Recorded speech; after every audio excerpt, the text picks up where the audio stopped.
Elon Musk. Musk d'ailleurs qui s'est permis, je vous le disais, de donner des leçons à Olaf Scholz après l'attaque contre le marché de Noël de Magdebourg, soutenant au passage d'ailleurs l'extrême droite allemande.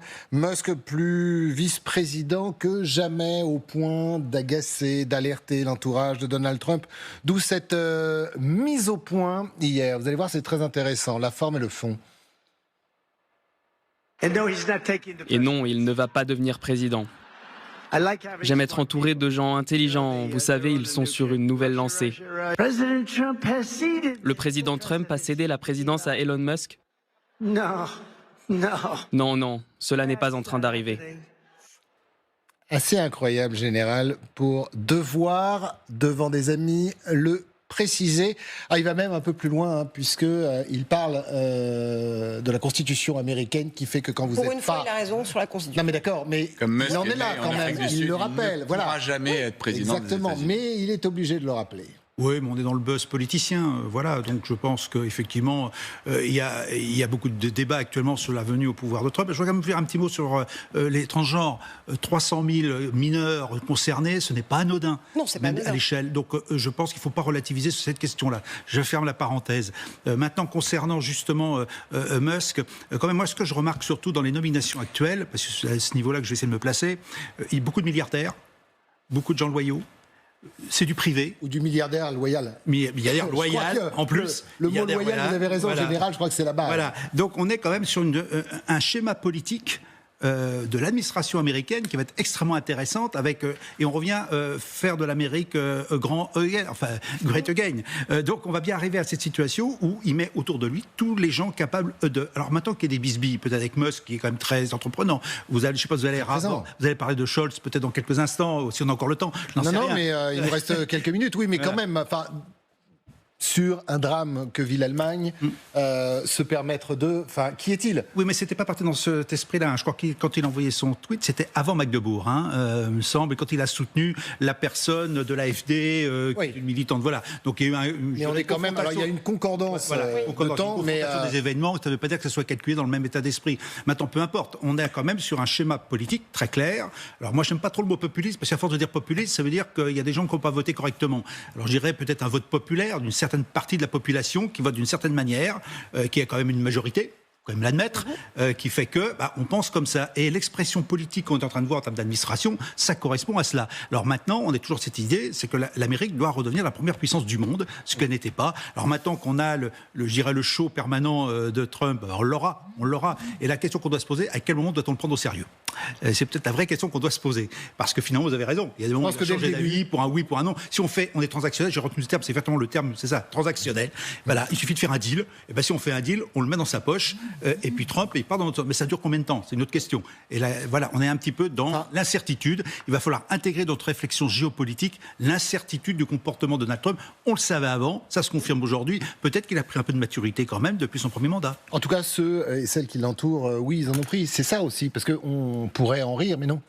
D'abord, il est bon quand même de le rappeler, c'est le président des États-Unis, c'est pas rien. Son copain de jeu, Elon Musk, c'est quand même l'homme le plus riche du monde. L'un et l'autre, ça fait beaucoup au niveau du pouvoir de décision. Ça peut vous changer un pays. Et on sait que les deux aiment s'occuper des histoires du monde. Cette bromance Musk-Trump qui est devenue finalement, encore une fois, un ticket qui ne dit pas réellement son nom du point de vue de la Constitution, il faut la prendre pour ce qu'elle est en l'occurrence. Attention, il y a peut-être aussi un écran de fumée qui est en train de sortir de ce couple qui paraît très moteur pour l'Amérique. C'est-à-dire que derrière Musk, homme le plus riche du monde aujourd'hui selon Forbes, il faut regarder qui est juste derrière lui dans le classement.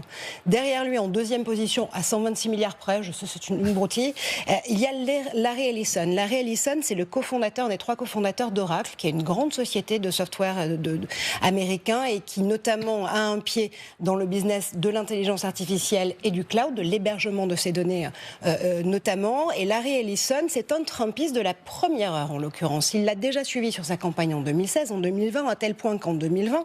Contrairement à Elon Musk. Oui, les collaborateurs et collaboratrices d'Oracle ont lancé une grève en se disant, attendez, est-ce qu'on a une entreprise qui est en train de soutenir un candidat à l'élection présidentielle ou est-ce qu'on peut encore garder notre propre liberté d'opinion ? Ça commence à devenir compliqué.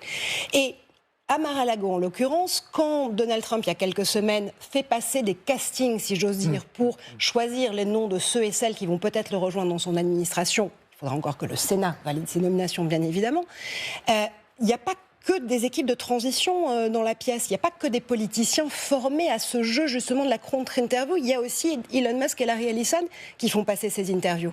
Donc, on est en train de voir que l'administration Trump 2.0, c'est peut-être aussi cette utopie qu'on a pu tester dans d'autres pays qui n'a pas forcément très bien fonctionné, de se dire qu'on peut gérer l'État comme une entreprise.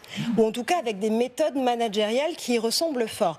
Quand Elon Musk prend la tête de ce fameux département d'État pour l'efficacité gouvernementale, une des premières mesures qu'il essaie de prendre, en tout cas on verra si elle sera effective, c'est notamment celle pour réduire le nombre de fonctionnaires, soit déplacer certaines administrations de Washington DC ou de l'État du District of Columbia dans d'autres États pour en limiter la possibilité aux collaborateurs de se déplacer, et également de faire revenir tout le monde en présentiel 5 jours sur 5. On ne fait plus de télétravail, comme ce qu'il a déjà fait dans ses propres entreprises dans la Silicon Valley. Quand il rachète Twitter en 2022, les premières équipes qu'il va pour le coup virer, ce sont les équipes de modération et ce sont les équipes d'affaires publiques. Enfin, une partie. Oui, mais ça dit beaucoup de la façon dont Elon Musk pense pouvoir, sans toutefois pouvoir devenir président selon la Constitution, s'approcher le plus possible du bureau ovale. Et bien évidemment, lui aussi, comme son ami Donald Trump, c'est un homme de business. On sait qu'il veut implanter des usines Tesla un peu partout, en Chine. En Chine, notamment, et aussi avoir des contacts avec la Russie. Donc là, il y aura encore des clashs avec on sait déjà, Xavier, qu'il a pris son agenda n'est pas celui de Donald Trump non plus. Oui, il a déjà pris, il l'a eu au téléphone d'ailleurs, et son agenda n'est pas du tout celui de Donald Trump. Ce qui est étonnant quand même pour un président élu, c'est qu'en fait, il est entré en fonction. Et c'est pour une raison assez simple, c'est que Joe Biden a totalement disparu. Donc Donald Trump peut occuper tout l'espace, épaulé par Musk, qui vient de remettre à sa place. Mais il le refera à plusieurs reprises, il en aura besoin.